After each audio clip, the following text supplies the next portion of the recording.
प्रणाम। मैं सार्थक रंजन, पप्पू यादव जी का पुत्र, और मैं नहीं चाहता था कि हमारी मुलाकात ऐसे हो, पर जैसे पापा कहते हैं कि समय और परिस्थिति के सामने किसी का बस नहीं चलता है, तो प्रणाम स्वीकार करिए मेरा। और मैं कल जो हुआ उसके बारे में बात करना चाह रहा हूँ। कल दो घटनाएं हुई, एक जो बिल्कुल नहीं होनी चाहिए थी और दूसरी के बारे में सोच के सुकून मिलता है। कल हम सब ने मिलके एक व्यक्ति के ऊपर अन्याय जो हुआ है,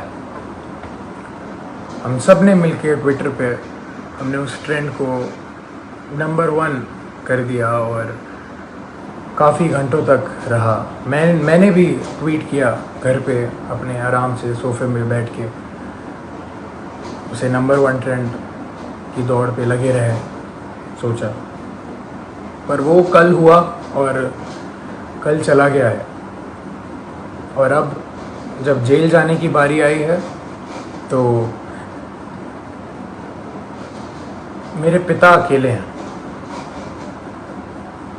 कल 9 बजे से लेके आज सुबह 3 बजे तक वो सिर्फ एक मुजरिम की तरह ट्रीट हुए हैं, और मैं जानना चाहता हूं कि उनका जुर्म है क्या।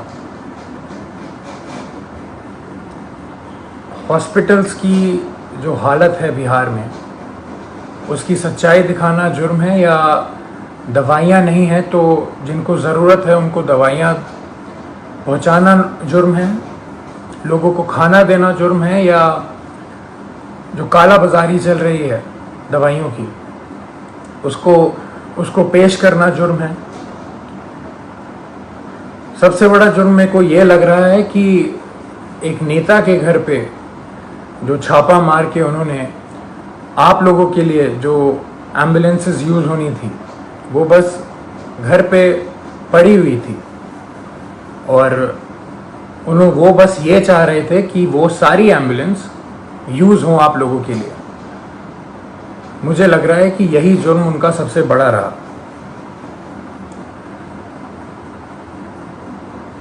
अपना परिवार छोड़ के उन्होंने बिहार के हर एक परिवार के लिए काम करना सही समझा।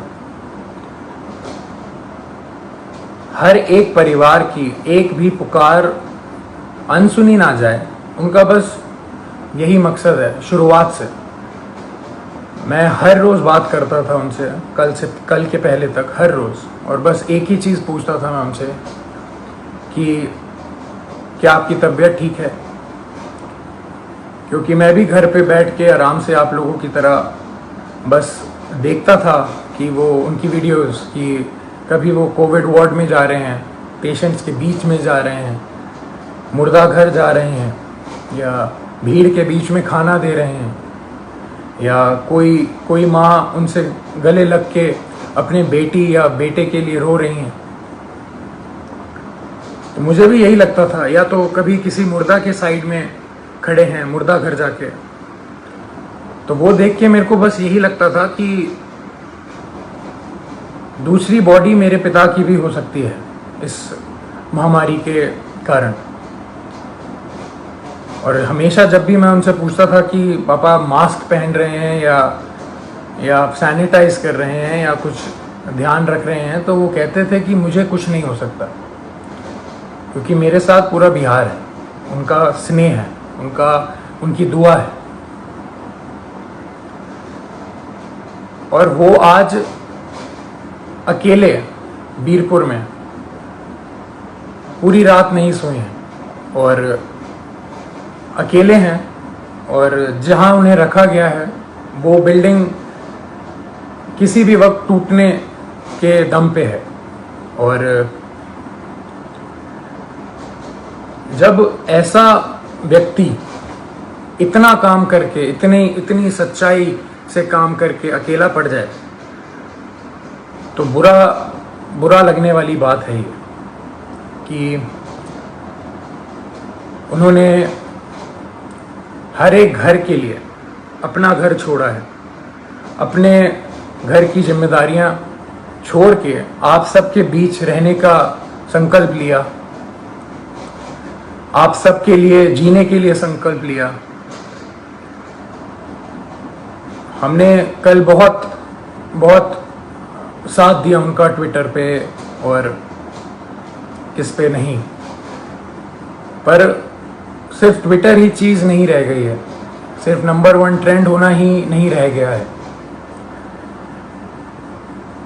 जब ऐसा व्यक्ति अकेला पड़ जाए जो रात दिन सेवा करे लोगों की और लोगों के लिए ही जिए, अपना सब कुछ छोड़ के, अपना सब कुछ त्याग के। हम लोगों ने बोलते थे आ जाइए, आप वापस आ जाइए, ठीक नहीं है, रिस्की है, सही नहीं रहेगा, मगर उनका एक ही कहना था हमेशा कि बिहार के लोगों को मेरी ज़रूरत है और मैं बस वही कर रहा हूँ। अपने बारे में, अपनी जान के बारे में बिल्कुल ना सोचते हुए वो बस आप लोगों के लिए काम रात दिन करते रहे। हॉस्पिटल में छापा मारना हो तो पप्पू यादव जाएंगे, खाना देना हो तो पप्पू यादव देंगे, दवाई देना हो तो पप्पू यादव देंगे, बेड चाहिए, ऑक्सीजन चाहिए, एम्बुलेंस चाहिए तो पप्पू यादव करेंगे। अभी हमारे बीच पप्पू यादव कौन बनेगा? कहां से लाएंगे हम दूसरा? हम उन्हें अकेला इस टाइम पे नहीं छोड़ सकते। मैं बेटा हूँ इसलिए ये सारी बातें कर रहा हूँ, नहीं। अगर मैं सिर्फ एक बेटे की तरह सोचता तो शायद मैं उनको ज़बरदस्ती बहुत पहले घर बुला चुका होता, पर मैं एक नागरिक की तरह सोचूं तो बहुत बुरा लग रहा है। जो आदमी रात दिन एक करके सिर्फ दूसरों के लिए जिए और उसके साथ ऐसा अन्याय हो, ये बिल्कुल मंजूर नहीं है, ना हम लोगों को मंजूर करना चाहिए। मैं पहली बार आया हूँ आप सबके सामने और ये बिल्कुल भी एक्सेप्ट करने वाली चीज़ नहीं है जो हुआ है मेरे पिता के साथ।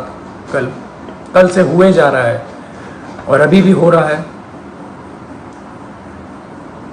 बाढ़ का पानी हो, बाढ़ के पानी में चलना हो, या इस महामारी के टाइम पे हॉस्पिटल जाना हो, या भीड़ में जाना हो, या मुर्दा घर जाना हो, तो सिर्फ पप्पू यादव ही जाएगा। और जेल जाना हो तो सिर्फ मेरे पिता पप्पू यादव ही जाएंगे। ऐसा क्यों? ऐसा मैं समझ नहीं रहा हूँ, ऐसा हो क्यों रहा है? ऐसा होता क्यों है? हमेशा एक आदमी जब दूसरों के लिए जिए जा रहा है 24 घंटे, तो जब उसको ज़रूरत पड़ती है तो वो हमेशा अकेला कैसे पड़ जाता है? हमेशा उसकी आंखों में आंसू रहते हैं हर एक काम करने के बाद। हम अकेले पड़ जाते हैं, उसका पूरा परिवार अकेले पड़ जाता है। हम क्यों अकेले रह जाते हैं जब वो व्यक्ति रात दिन बस दूसरों के लिए जीता है? तो दूसरे क्यों नहीं खड़े हो सकते उसके लिए? क्यों नहीं आवाज निकाल सकते? क्यों नहीं हम, अगर एक पप्पू यादव बिहार के लिए इतना कर सकता है तो सोचिए 2 पप्पू यादव या 10 पप्पू यादव या 1 लाख पप्पू यादव कितना करेंगे। मैं कहूंगा मेरे पिता का नाम सिर्फ एक नाम नहीं है, वो सिर्फ एक व्यक्ति नहीं है, वो एक जुनून है। वो जुनून हर एक के अंदर रहता है। मेरे अंदर भी है, मेरी बहन के अंदर भी है, मेरे भाई के अंदर भी है, और आप सब के अंदर। वो सारा जुनून एक साथ अगर काम करे तो हमारा जो पहला पप्पू यादव है वो कभी अकेला नहीं पड़ेगा। मैं दिल से खुशगुजार हूं आप सबका कि हम सब ने कल बहुत बहुत प्यार दिया, बहुत स्नेह दिया मेरे पिता को,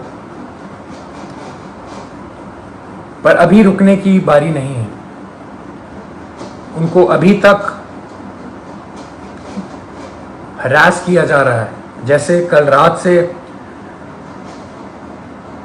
वो सोए नहीं हैं, खाए नहीं हैं, उनको दवाइयाँ उनको दवाई खानी होती है, उनको शुगर है, उनका 1.25 महीने पहले ऑपरेशन हुआ है, राइट पैर की नसें उनकी वीक हैं तो खून सर्कुलेशन नहीं होता है उनके राइट पैर में अच्छे से।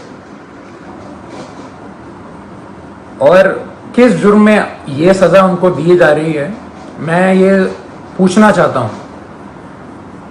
और जिनकी वजह से हो रहा है वो बहुत अच्छे से जानते हैं कौन कौन है, और ये बिल्कुल ना समझें कि किसी को नहीं पता है कि किसकी वजह से हो रहा है ये और क्यों हो रहा है। यहाँ कोई बच्चा नहीं है और कोई डरा हुआ नहीं है। पप्पू यादव ना कभी किसी से डरा है, ना कभी डरेगा। जब ये जुनून हर एक के अंदर है और हर एक बंदा, हर एक माँ, हर एक बेटी, हर एक भाई जब उसके पीछे खड़ा रहेगा और उसको पूरा विश्वास है कि हर एक बिहार का व्यक्ति उनके साथ है, वो कल साबित हुआ है। मैं बस ये कह रहा हूँ कि वो सिर्फ कल पे ही सीमित नहीं होना चाहिए, ये मुहिम चलती रहनी चाहिए। यही मेरे पिता का सबसे बड़ी जीत है। उनको पद से कोई लेना देना नहीं है। उनकी सबसे बड़ी जीत ही इसमें है कि उनके साथ सारे सच्चे लोग खड़े रहें, पूरा बिहार खड़े रहे, बिहार खुश रहे। उनकी सबसे बड़ी जीत यही है। तो जब हम सब में ये जुनून है तो हम सब मिलके इस मुहिम को, इस भ्रष्टाचार के खिलाफ जो हमने मुहिम छेड़ी है, जो ये भ्रष्टाचार मेरे पिता के खिलाफ हो रहा है, जिस जुर्म में जो कोई नहीं बता सकता, जो कोई बता ही नहीं सकता कि जुर्म है क्या। मैं चाहूँगा हम सब एक साथ मिलके इस भ्रष्टाचार के खिलाफ जो मुहिम मेरे पिता ने छेड़ी है, लाखों की कतार में हम एक सब मिलके इसके खिलाफ आवाज़ उठाएं और मेरे पिता को जो जीत हमेशा देखी है उन्होंने बिहार के लिए, वो रास्ता, वो राह, वो पथ पे हम सबको चलते रहना है। इसी में उनकी सबसे बड़ी खुशी और सबसे बड़ी जीत है।